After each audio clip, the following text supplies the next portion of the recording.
Assalamualaikum warahmatullahi wabarakatuh. Perkenalkan, nama saya Selva Aprilianti, NIM 1914371, jurusan Asuransi Syariah kelas B semester 5. Saya akan menjawab pertanyaan kuis 2C pada mata kuliah Aktuaria. Soal yang pertama, jelaskan peran OJK dalam asuransi kendaraan bermotor.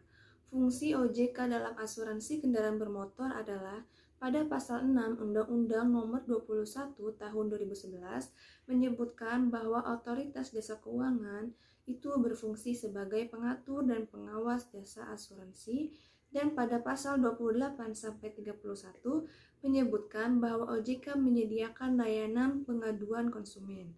Apabila ada kasus non-pembayaran klaim yang dilakukan oleh perusahaan asuransi kendaraan bermotor, sebagian besar tidak dipermasalahkan oleh tertanggung dengan alasan karena jumlahnya yang tidak terlalu besar dibandingkan membayar biaya perkara melalui pengadilan negeri apabila untuk membayar biaya bantuan hukum.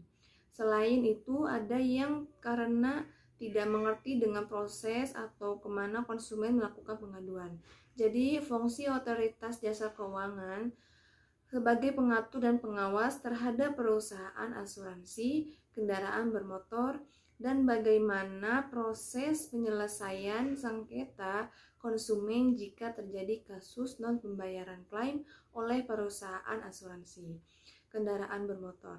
Asuransi kendaraan bermotor di bawah pengawasan Otoritas Jasa Keuangan dan di segala aspek, baik dalam aspek hubungan pihak asuransi kendaraan bermotor dengan konsumen maupun dengan OJK yang berupa peraturan OJK maupun surat edaran OJK. Untuk wujud perlindungannya kepada konsumen oleh OJK itu bersifat preventif dan represif. Soal yang kedua, sebutkan bidang kerja seorang aktuaris dan jelaskan hambatan yang sering dihadapi oleh seorang calon aktuaris dan cara penanggulangannya.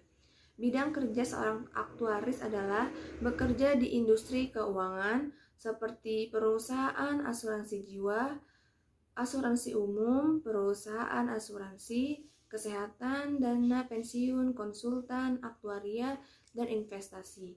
Banyak pula aktuaris yang telah merambah ke bidang-bidang lain yang terkait dengan pengelolaan resiko yang memerlukan kemampuan analisa dan logika yang kuat. Hambatan yang sering dihadapi oleh seorang calon aktuaris adalah untuk menjadi seorang aktuaris itu kita harus mengikuti beberapa tahapan tes, dan itu tidak mudah untuk melakukan tes tersebut. Di Indonesia, aktuaris itu tidak terlalu banyak dan menurut saya profesi aktuaris itu masih awam. Untuk cara penanggulangannya itu adalah memberikan informasi yang lebih luas kepada masyarakat mengenai pekerjaan aktuaris. Mungkin itu saja yang dapat saya sampaikan. Sekian dan terima kasih. Wassalamualaikum warahmatullahi wabarakatuh.